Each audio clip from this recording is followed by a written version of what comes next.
का डिजाइन बदल दिया गया। कांग्रेस के पाले हुए असामाजिक तत्वों ने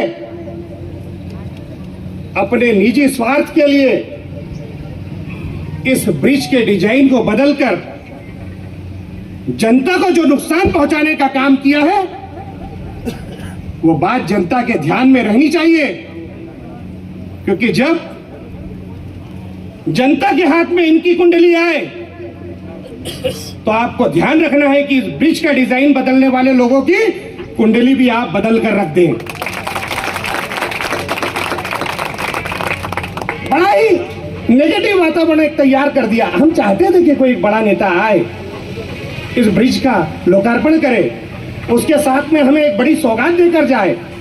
यदि हम 8-10 दिन इंतजार करते तो निश्चित रूप से यदि कोई बड़े मंत्री देवास में पधारते तो हमें देवास के लिए एक बड़ी सौगात और मिल सकती थी। मगर इतना हल्ला है, कुछ लोग कांग्रेस के पाले हुए असामाजिक तत्व जिनकी जेब में कैंची होती है, कैंची रखकर चलते हैं। जब सरकार ना हो तो भारतीय जनता पार्टी के किए हुए कार्यों के फीते काट दो, और यदि कांग्रेस की सरकार हो तो उसी कैंची से जनता की जेब काट दो। ऐसा काम करने वाले जो असामाजिक तत्व हैं, जिनके पास हमेशा कैंची रहती है, मैं उनको सावधान करना चाहता हूं कि अभी तक 35 सालों से जो राजनीति वो करते आए हैं, उस राजनीति के ट्रैक को चेंज कर दे, वरना भारतीय जनता पार्टी कोई पार्टी नहीं, एक परिवार है। यहां पचौरी कांग्रेस, कमलनाथ कांग्रेस, दिग्विजय सिंह कांग्रेस, सज्जन सिंह कांग्रेस अलग अलग कांग्रेस नहीं है, अलग अलग पार्टी नहीं है। भारतीय जनता पार्टी एक परिवार है, एक टीम है। वो टीम स्वर्गीय महाराज साहब के समय भी वही थी, थावरचंद जी के समय भी वही थी, ऊंटवाल जी के समय भी वही है, राजमाता साहब के समय भी वही है, और भविष्य में भी वो टीम एक परिवार के रूप में ही काम करेगी। आज वो पल है जब हम लोग, जिसके लिए हम लोग बहुत दिनों से रुके हुए थे। अभी बहुत सारी बातें हुई इस ब्रिज के बारे में। कुछ दिनों से सोशल मीडिया पर भी बहुत चर्चित था कि इसकी कितनी ज़रूरत थी और इसे बनाना कितना ज़रूरी था और इसे शुरू करना, लोकार्पित करना कितना ज़रूरी था। सबसे पहले तो बताना चाहती हूँ कि इसके लोकार्पण के लिए बहुत सारे कार्यक्रम बने, पर कहीं ना कहीं अतिथियों की आने से कहीं कैंसिल हो गया, तो कहीं कोई ना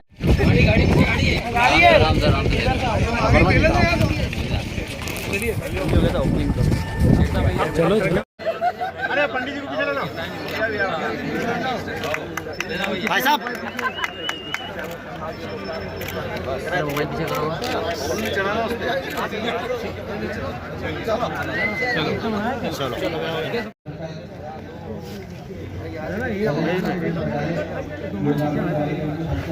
गिर मत जाना, देखना बेटी गिर जाए।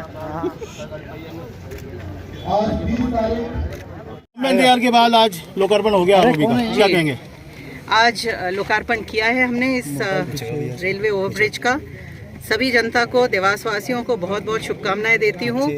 और इसी के साथ हमारे परम आदरणीय श्री थावरचंद गहलोत जी, स्वर्गीय महाराज साहब, स्वर्गीय ऊंटवाल जी, इनको सबको याद भी करती हूँ और इनको धन्यवाद भी देती हूँ कि इन लोगों के अथक प्रयास से इसकी कार्य योजना बनी और इसको आगे बढ़ाया गया। इसकी शुरुआत हुई, अलग अलग स्टेजेस पे इन लोगों ने, सब ने बहुत ही अहम भूमिकाएं निभाई हैं। और इसी के साथ माननीय हमारे सांसद जी महेंद्र सिंह सोलंकी जी, इनके सहयोग से हम इसको पूरा कर पाए। माननीय शिवराज सिंह जी, माननीय मोदी जी, सभी को बहुत बहुत धन्यवाद कि देवास में जो विकास की गति है उसे हम तेज़ी से और बढ़ा पा रहे हैं। तो इसी के लिए सभी को राजी, इसमें अंडरपास का भी प्रावधान आया है क्या? जी, अंडरपास का काम शुरू हो गया है। उसका भूमि पूजन हमने कुछ दिन पहले किया था, आप लोगों ने देखा होगा। तो थोड़े दिन में वो भी चालू हो जाएगा। तो जो भुजा नहीं मिल पा रही थी अभी तक, तो बहुत हद तक उसका काम ये कर लेगी। इस ब्रिज का नाम क्या रखा गया है? इसका नाम अभी रखने का है। इसमें कई कम से कम 15 से 20 गांव आते हैं, कई जनता। जी भाई साहब, बताएं, लंबे अरसे के बाद अब ये जो ब्रिज है आज शुभारंभ किया गया, क्या इस ब्रिज का निर्माण सेतु निगम ने 22 करोड़ रुपए की लागत से करवाया था। इसका निर्माण पूर्ण होने के पश्चात लगातार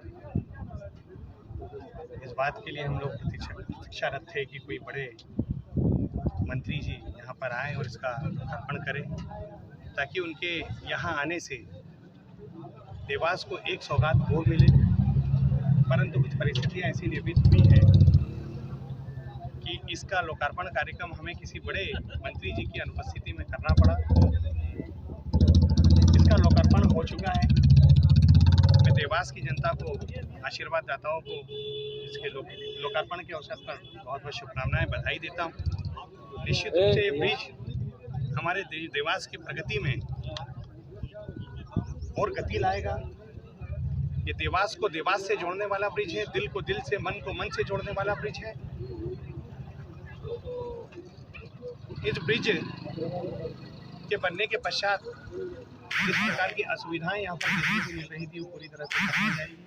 लगभग 50 कॉलोनी के लोगों को इसका लाभ प्राप्त होगा। नरेंद्र मोदी जी जिस प्रकार से पूरे देश में विकास कार्यों को अंजाम दे रहे हैं,